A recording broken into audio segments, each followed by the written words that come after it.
Teman-teman, Alkitab itu kan salah satu buku paling penting dalam sejarah ya. Dibaca miliaran orang di seluruh dunia. Tapi, pernah kepikiran gak sih, naskah aslinya di mana ya? Maksudnya, tulisan tangan para nabi dan rasul itu sendiri? Anehnya, naskah-naskah itu hilang.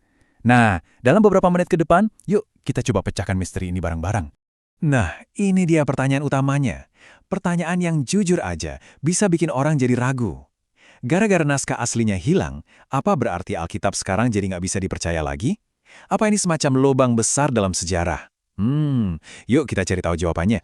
Oke, tapi sebelum kita jawab, kita nggak bisa langsung lompat ke Alkitab gitu aja. Kita perlu mundur sedikit dulu, lihat gambaran besarnya. Kita perlu tahu gimana sih nasib dokumen-dokumen kuno lainnya, dan ternyata ini adalah masalah yang jauh lebih umum dari yang kita kira.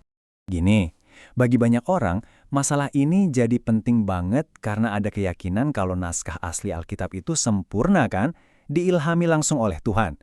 Logikanya kan, kalau sesuatu itu sempurna dan datangnya dari Tuhan, kenapa nggak dijaga baik-baik selamanya? Nah, disitulah sumber kebingungannya.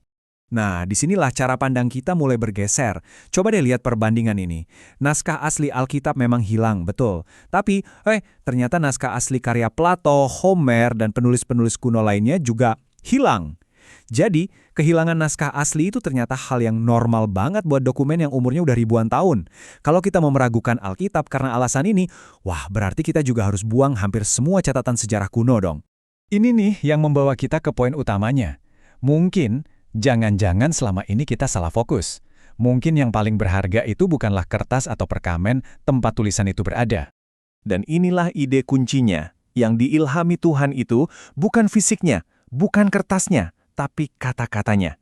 Coba pikirin deh, waktu Musa mecahin loba batu 10 perintah Tuhan yang pertama, pesannya kan gak hilang, Tuhan suruh dia tulis lagi di loba batu yang baru.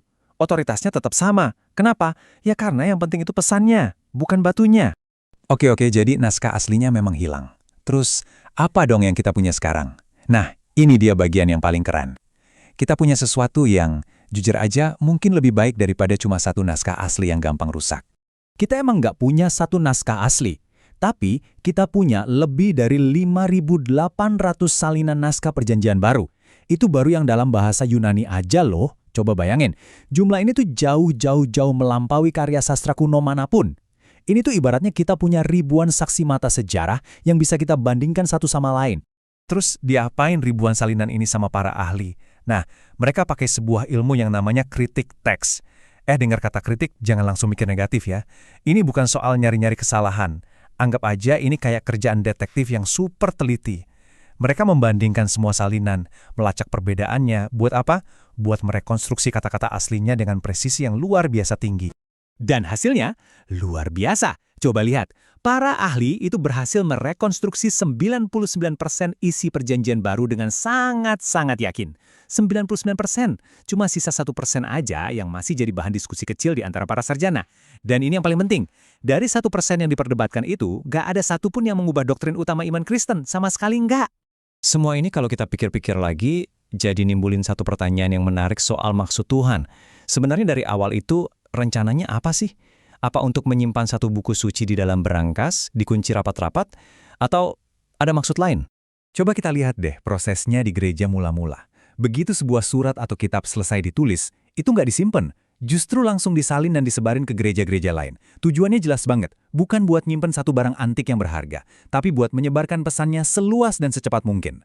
Buat mereka, salinan yang akurat itu ya sama berharganya dengan yang asli, karena toh isinya sama persis. Oke, sekarang kita sampai di bagian akhir. Yuk kita simpulkan semuanya dan tutup dengan satu pemikiran yang, mungkin bisa mengubah cara pandang kita soal masalah ini. Intinya begini, ternyata yang Tuhan pelihara itu bukan kertas atau perkamennya yang bisa hancur, tapi firman-Nya, pesannya yang abadi.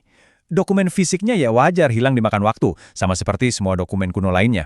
Tapi justru kata-katanya, pesannya malah jadi super aman karena tersebar di ribuan salinan di seluruh penjuru dunia. Dan ini membawa kita ke pertanyaan terakhir yang cukup menggelitik. Jangan-jangan hilangnya naskah asli ini sebetulnya adalah sebuah berkah tersembunyi? Coba deh bayangkan sejenak. Kalau kita punya satu buku aslinya itu, mungkin banget kan kita malah jadi tergoda menyembah bendanya bukannya menyembah Tuhan yang pesannya ada di dalam buku itu? Mungkin, Justru dengan cara inilah kita dipaksa untuk fokus pada pesannya, bukan pada wadah fisiknya. Nah, ini pemikiran yang menarik untuk kita renungkan sama-sama.